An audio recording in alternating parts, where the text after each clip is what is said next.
This episode of Indie Mogul is brought to you by Storyblocks. I mean, we've had some contact with our cameras, but here in the cars are actually I'm sorry, touching. did you say we had contact with the cameras? Yeah, we didn't lose a camera or a lens. I'm sorry, what does contact with the cameras? You clip a matte box or, happens. Hey, what is going on, Indie Mogul? My name is Ted. Today I'm here with Phedon Papamichael, the cinematographer behind the movie Ford vs. Ferrari. Today we're going to be breaking into the movie in terms of the cinematography, the lighting, the lenses, the camera. We'll be breaking into everything about the visual style in a couple of scenes. So, Phedon, what was the overall experience of shooting Ford vs. Ferrari like? Well, it's my 5th collaboration with James Mangold, so I knew what it meant working with him. I mean, he's like a brother to me. I mean, we did Identity and then Walk the Line, 3:10 to Yuma, Night and Day, which also had a lot of action. So I'm into cars, I'm into that period. The movies that inspired me are from the 60s. I grew up in Europe, so, French New Wave, Brigitte Bardot, cool cars. I was aware of this story and I was aware of the GT. This is Ken Miles' car actually, here. So the GT40. I mean, I've always had a connection to it. I mean, grew up in Munich, Germany, watched Formula One. I watched Niki Lauda, have his accent burned live in his car on TV when I was 12. So we found our way and we approached it very similar to the way we do any dramatic film, which is tell the action through Ken Miles and the driver and tell and reveal and show a lot of the action through his perspective. And we don't really punch in, we don't use multiple cameras, which a lot of action movies do, a long lens and a wide lens at the same time, but we like to physically get close. To me, what's interesting about cinematography is capturing these little moments that the actors give you. And for the visual style of the film, there's a lot of inspirations here. What were the main things that inspired the look? We have so many tools right now that we could apply, drones and helicopters and cable cams and amazing camera cars with Russian arms. And we've all seen, we're so exposed to incredible action scenes, Fast and Furious 9 and Born. And, we just realized, nothing beats really sending an actor out there on a car that is, either driven by him or driven, like it's called a pod car, which is like basically this with an extended chassis where a precision driver is driving it, but the actor is sitting in the car. Watching Grand Prix and Le Mans, Steve McQueen's Le Mans, pretty early on settled on, okay, it's going to be a widescreen movie, 2:4 aspect ratio. I wanted to shoot anamorphic and I wanted to shoot the Alexa LF. I felt just the characteristics and the flares of the anamorphics just looked sexy and the cars looked good. And that's also a look that conveys a little bit, that period, because you use that glass that's not quite as sharp and clean and little glows on the practicals and the headlights. It was just the quality I wanted. The issue was they don't cover the sensors. So Dan Sasaki, who's lens guru at Panavision, he's standing there. He's like, well, I can expand them and then, they can cover it. I'm like, well, can you really expand them? Because we're going to shoot in like 2 weeks. Basically, it'd be a prototype, that had never been done. What was the final look? A really interesting fall-off, shallower depth of field, the way things rendered. It was beautiful. It had exactly the qualities I was looking for. Let's go see exactly what that lens and camera combination looks like in a couple clips. Let's play the first clip. Well, this is the introduction to Henry Ford II, the Deuce, in the Michigan factory. Of course, the movie was all shot in Los Angeles, so we took an abandoned warehouse downtown. It was quite an elaborate set because it's a manufacturing plant, and we had to buy like 30 of these Ford Falcons and create these assembly lines. And so all of this was built in through production design? All this was done.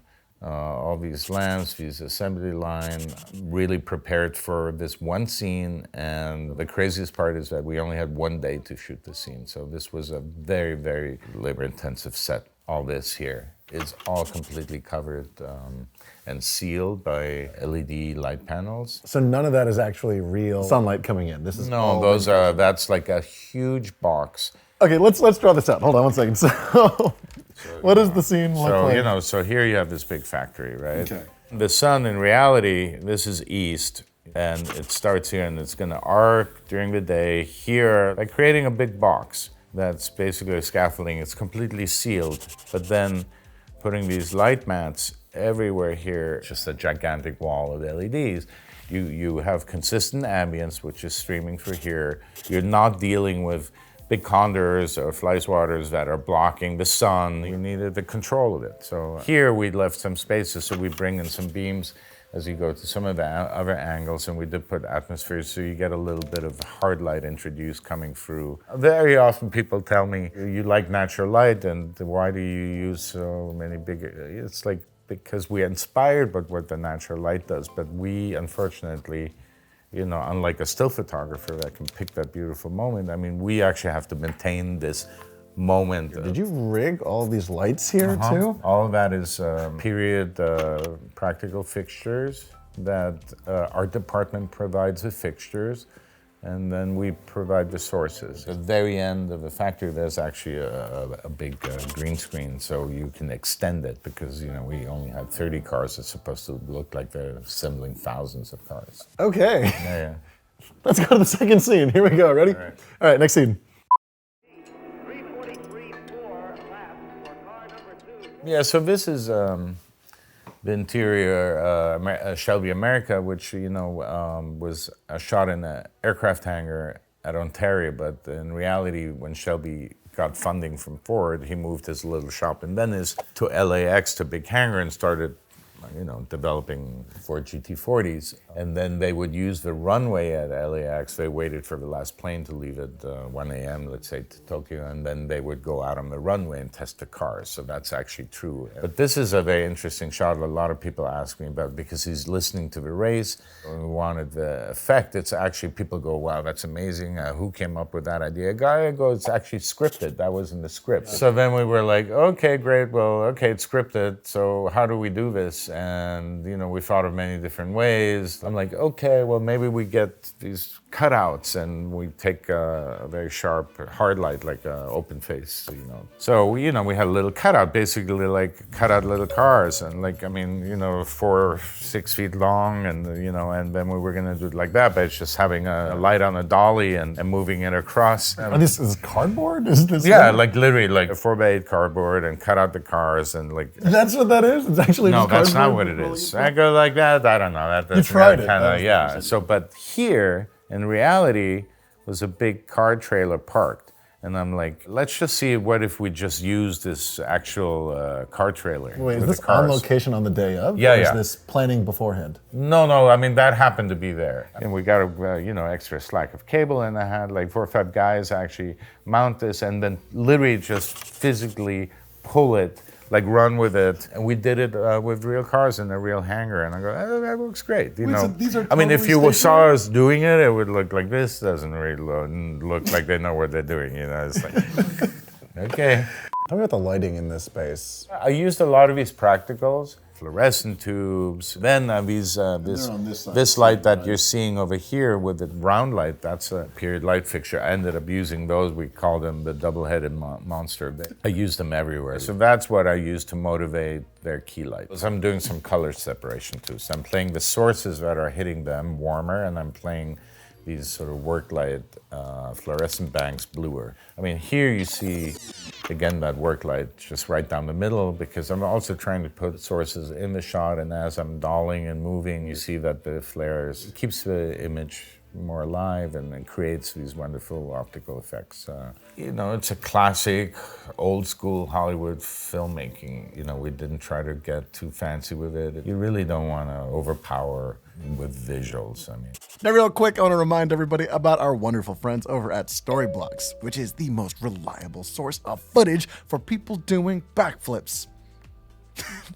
For real though, we at Indie Mogul can rest easy knowing that literally anything we want to find can be searched over at Storyblocks. In fact, very recently we needed footage of the Big Bang for a video, and because there weren't any cameras around then, we went to Storyblocks, which apparently had cameras back then, because bada bing, bada boom, Big Bang shot. And since Storyblocks offers a subscription plan for unlimited downloads for something like 790,000 HD and 4K clips, we didn't have to waste time arguing over which clip to use, because there was plenty of perfect ones that we were all happy with. So we just downloaded a whole bunch of them, saw what worked best in the edit later, and at just $17 a month for unlimited video, it is absolutely worth it. Get started today by going over to storyblocks.com/IndieMogul, which we're going to put in the link in the description down below. But now, back to the episode. All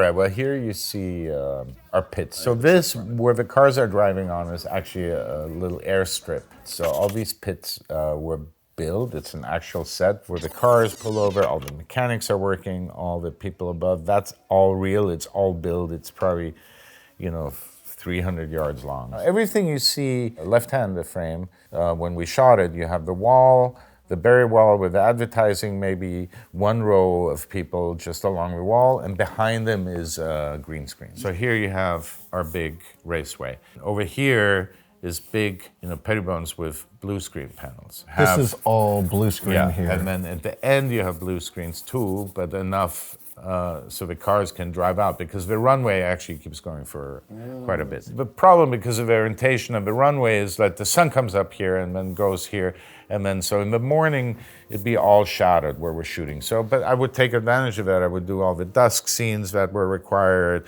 the overcast scenes, the rain scenes, while the sun was not hitting us direct. Then usually like at noon or 12:30, the sun would come over the top.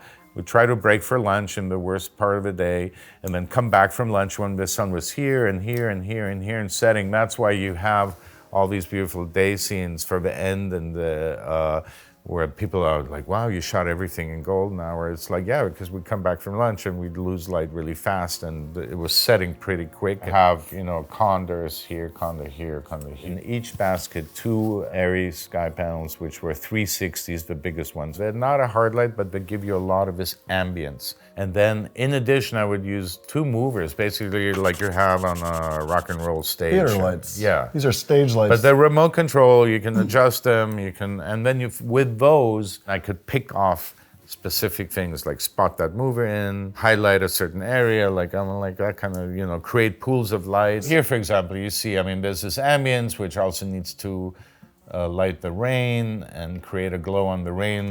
Rain always wants to be backlit, create these kicks. And these little flashes of light on the floor and stuff like that, those are mostly the movers. Yeah, then, you pick out certain things, here, all this stuff. There is actual water interacting them. A lot of the water is actually spraying off the cars that are driving in front and next to them. So what you're seeing on the headlights and all that, that's real water. But for the wider shots like this, there is digital rain being added here. The trick really, what made it look best is this kind of stuff.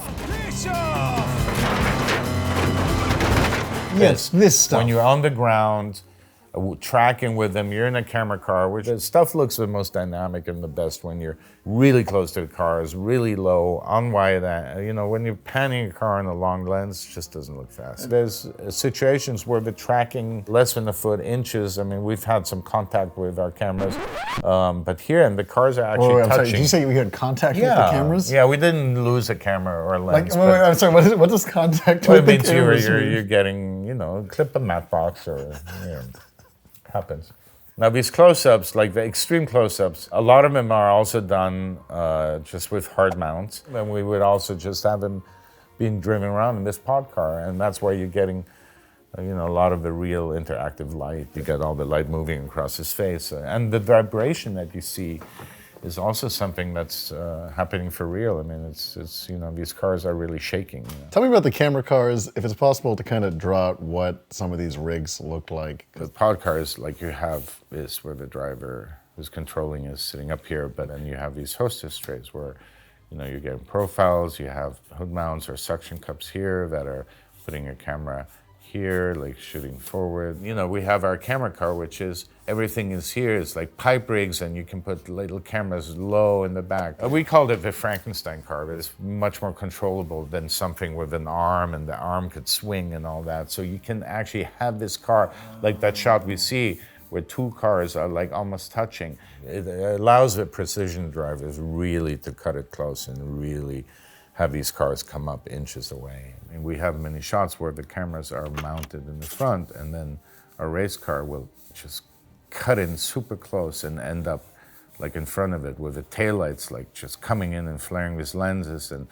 and he will hit the brakes, and then this car can fall back and he can accelerate away, and another car can cut in in pursuit. So, you can create a lot of really great dynamic driving shots that way. Well, Phedon, thank you so much for breaking down the movie. It's absolutely insanely shot. Obviously, we could go on forever. Stunningly beautiful. We could go on forever. Also, a huge thank you to Storyblocks. Start saving both time and money, just like us, by heading over to storyblocks.com/IndieMogul. Indie Mogul, thank you so much for watching, of course. And of course, we will catch you guys next time. Indie Mogul.